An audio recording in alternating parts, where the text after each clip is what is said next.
So after a few weeks of delay, it's finally arrived. Superman, Son of Kal-El, is here. Let's discuss it today here on the Geek Corner.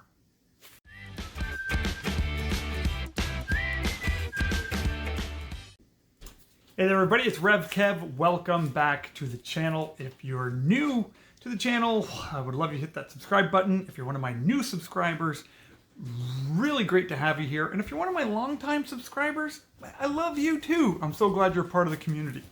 So, Superman, Son of Kal-El has finally came out. It's had a couple of weeks of delay. It was supposed to be out a little bit earlier in the month. And this is now basically taking over from the Superman title, which finished with issue number 32. And basically what's happening, if you're not familiar with where DC Comics is at right now, is Clark Kent, Superman, is continuing his adventures in Action Comics, but his young son, John Kent, is taking over as the new Superman, the new guardian of the planet Earth. And so the first issue here is written by Tom Taylor, illustrated by John Timms. And let's just take a little bit of a deep dive into the issue. It's going to have some spoilers, but all in all, it was pretty good. I was pretty happy with this issue, and was kind of wondering what we could expect from young John Kent as he premieres as Superman. So let's open this up and have a look at it together. So first and foremost, like they do for most kind of big events with comic books, they did do variant covers for Superman Son of Kal-El. My local shop only had one of them, even though I kind of ordered all of them, but they only had one left, so that's the variant cover that I got.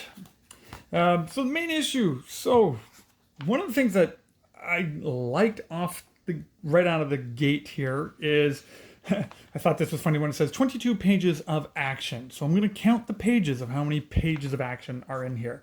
I'm just kidding. I'm not going to do that. But it does start off with action right away. It starts off with an alien invasion.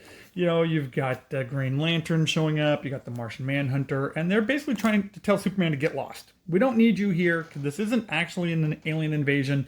This is an attempted alien invasion that they're trying to, but they're not going to succeed. And they know that. They're trying to get Superman to leave because he's busy.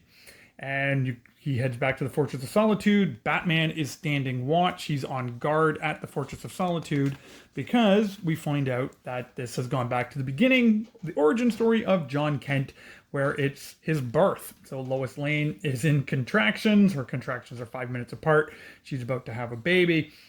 Being monitored by Wonder Woman because, you know, having a half Kryptonian, half human baby could have had lots of risk for Lois. And then we have the bouncy baby boy is born. And then it jumps to today, where now John Kent is back on Earth after kind of the adventures that just kind of wrapped up here in issue 32 of Superman. And we see a happy-go-lucky John Kent. He's not all dark and brooding, which is great. That's always my fear when they feel like they have to revitalize Superman, that for some reason they just got to make him dark and brooding. And I just don't like that kind of Superman. So he's filled with a lot of joy, a lot of hope, which is cool. And so there's this little incident that he helps out, and then he heads off to go see his friend, Damian Wayne. This part was a little confusing for me because I would have expected Damian Wayne to be younger.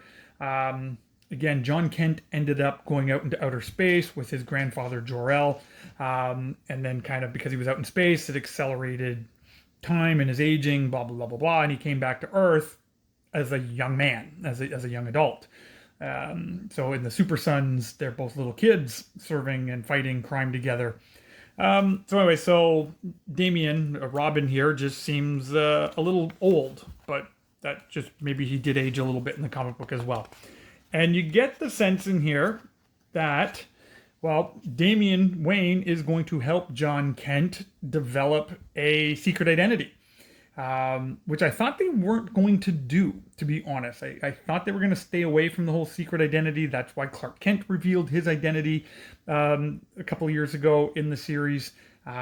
and this whole kind of, where was it, Superman, this came out, a little while ago, a few months ago, Superman of Metropolis, where it was Jonathan Kent, announces who he is, that he's John Kent, the son of Kal-El. So I just assumed they were doing away with secret identities, but it looks like Batman and Damian Wayne can help him up. And and there's a few things in here where it's gonna be interesting to see what they do with it. So you'd really get this sense here, like Robin asking him, what do you want that symbol to stand for? That S symbol on his chest. Well, he wants it to stand for truth, justice, and a better world. So it's no longer just the American way. So as a Canadian, I think that's okay. That it's not just about the American way of life, that he wants the world to be a better place. But, they do talk about, a whole bunch of, political issues in here. Like Robin's kind of saying, yeah, it's easy to punch a ninja. It's a little harder to punch climate crisis, inequality, the erosion of the free press. You kind of expect that kind of comment nowadays in pop culture entertainment.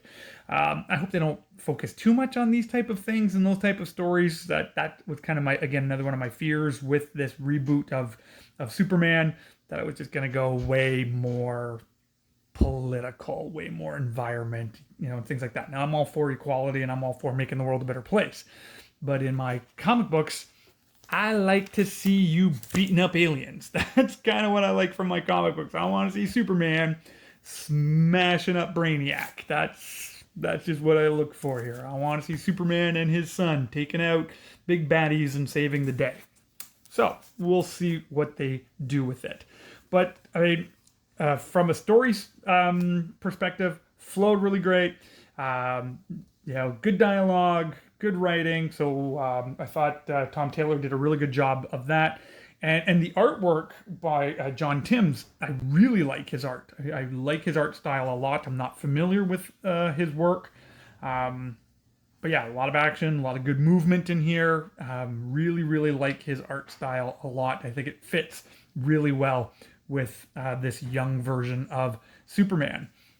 So we'll see where this goes, but so far, I'm pretty happy with it. So those are just some of my initial thoughts of Superman Son of Kal-El.